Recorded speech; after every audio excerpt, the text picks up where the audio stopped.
Hey everybody, it's ADIA. Welcome to my channel. Today I'm going to be doing a little concealer haul slash mini review on quite a few concealers that I've picked up and been testing out in the past 3 to 6 months.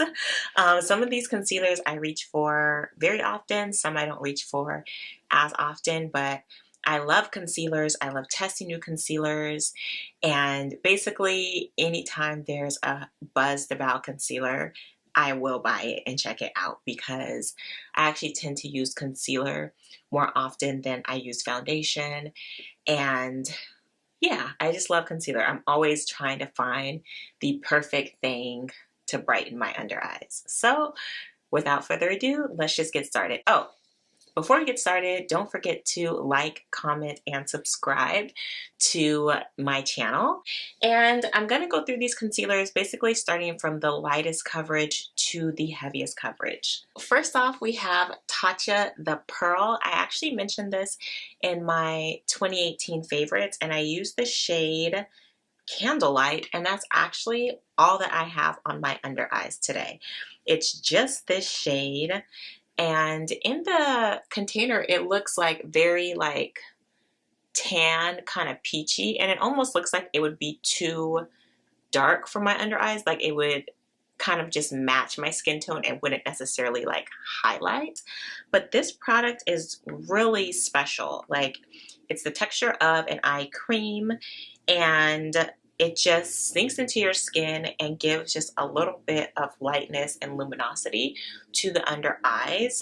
I did not set this. I put this under my eyes this morning at probably about 9 a.m. and it's now 6 p.m. So this is after a full day of wear. If you got super close and like all up in my face, you'll see that there's like it has kind of faded away in certain areas. There's a little bit of creasing, but I feel like it's totally fine for a full day's wear, considering, like I said, that I didn't powder or anything like that. I think this is amazing for every day, and especially if you're somebody who doesn't have extreme dark circles, but just needs a little bit of, help to look more awake, then this is an amazing product. Next, I have the Glossier Stretch Concealers. I just uploaded a kind of updated demo using the Skin Tint and the Stretch Concealer since they did recently expand the shade range. So I have the shades G4 and G5. G4 is something that works for the perimeter of my face, and then I like to use the shade G5, which is a little bit lighter for my under eye area. I really enjoy using a combination of these concealers just for my whole face. I think that they give the right amount of coverage, lots of glowiness, really super easy for my everyday when I'm going to work, where I'm not necessarily looking for super full coverage. I'm not necessarily looking for something that's gonna be like super glam all day type of thing. Just for like a normal day at work, then I really do like the Stretch Concealer. Next I think this is my newest concealer purchase, is it? No, this isn't. I lied. Okay, next I have the Becca, the Aqua Luminous Perfecting Concealer in the shade Warm Honey. This is a great match for my under eyes. It's basically, I'll just do like a little swatch here. So, can you guys see? You can't even really see it on my skin, but like here it is. So as you can see, it's like a very close match for my skin tone. I guess let me stop and pause here.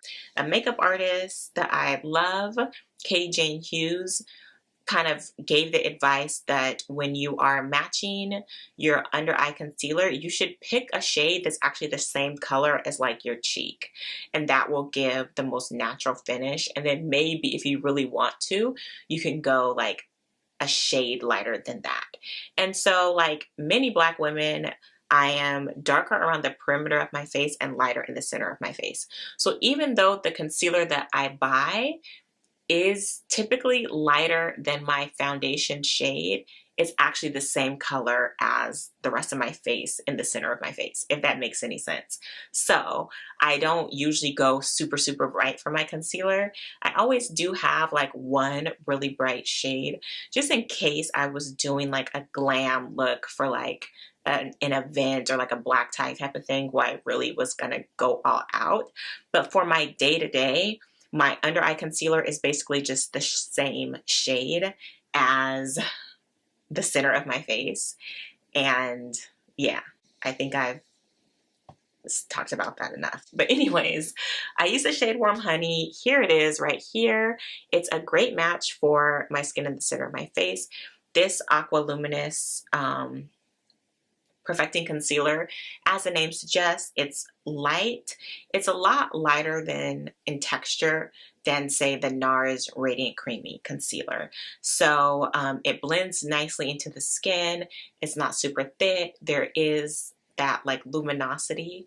I tend to not reach for very matte concealers for my under eye just because I think it just ends up making my under eyes look dry, and even I almost feel like it makes me look more tired, and it ages me when I have something that's like super matte or super dry under my eyes.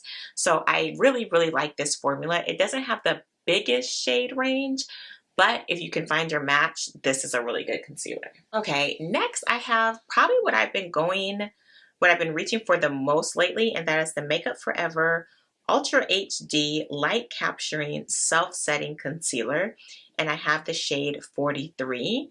Now, this was something I was kind of iffy on. Like, I remember seeing it on Instagram a couple months ago when it was launching, and I was like, I don't know. You know, I actually don't really wear a lot of Makeup Forever products. And so, yeah, I was curious because I don't like to powder my under eyes because I think a lot of times it can just be more drying than I'd like, and I feel like it's not worth the longevity that it may give the concealer. So anyways, I was excited about this one, and I think I had trouble kind of getting the right shade, but like I said, I have the shade 43, and okay, so the Makeup Forever is this very yellow shade, and then the Becca one is right next to it. You can see that the Becca just blends right into my skin, and this Makeup Forever is very yellow.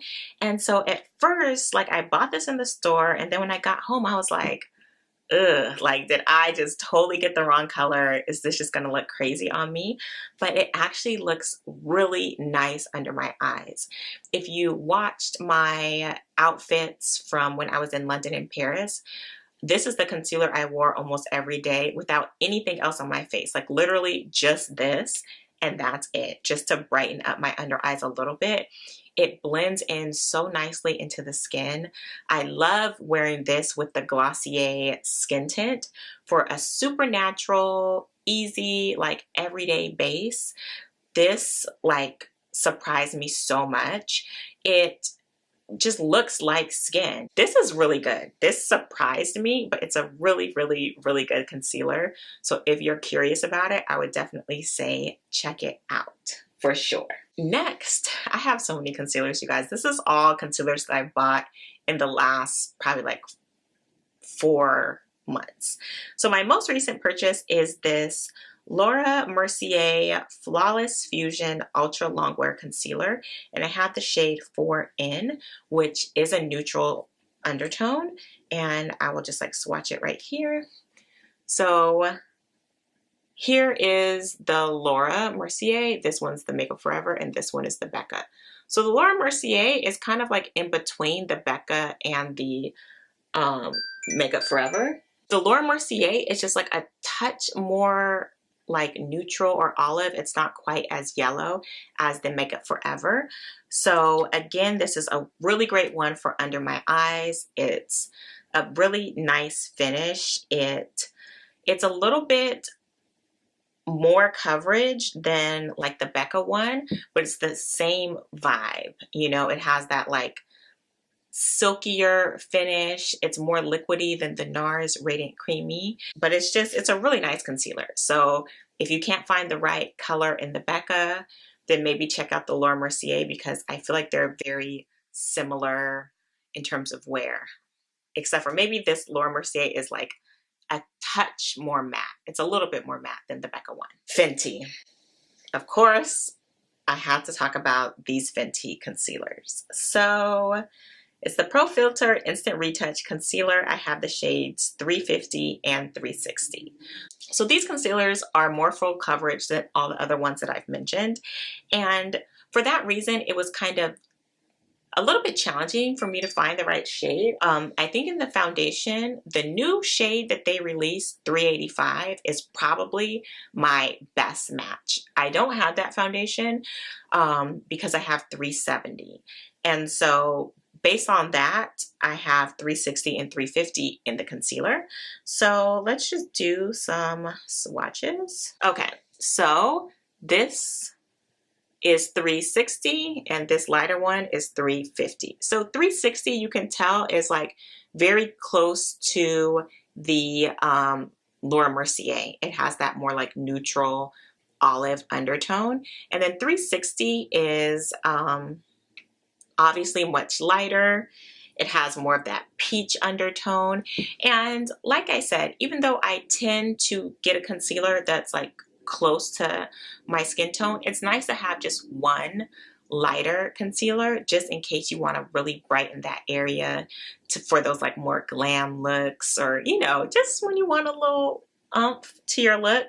So these are nice concealers. They're more full coverage than what I tend to reach for on a day-to-day basis, but they're nice. Like they're matte, they're medium to full coverage, so a little bit goes a long way.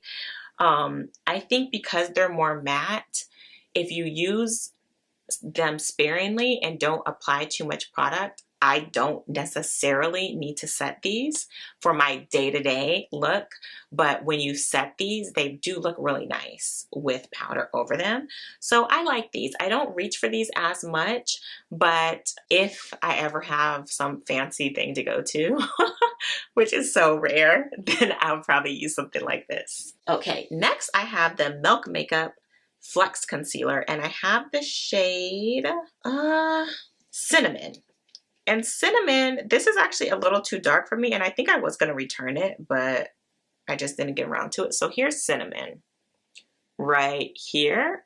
So it's like the darkest concealer that I have. So this one, I think I got this at maybe in like October or November. And so in October, I was in South Africa. I got a lot of sun. So I think that's why I ended up with this darker shade. This is a really nice formula.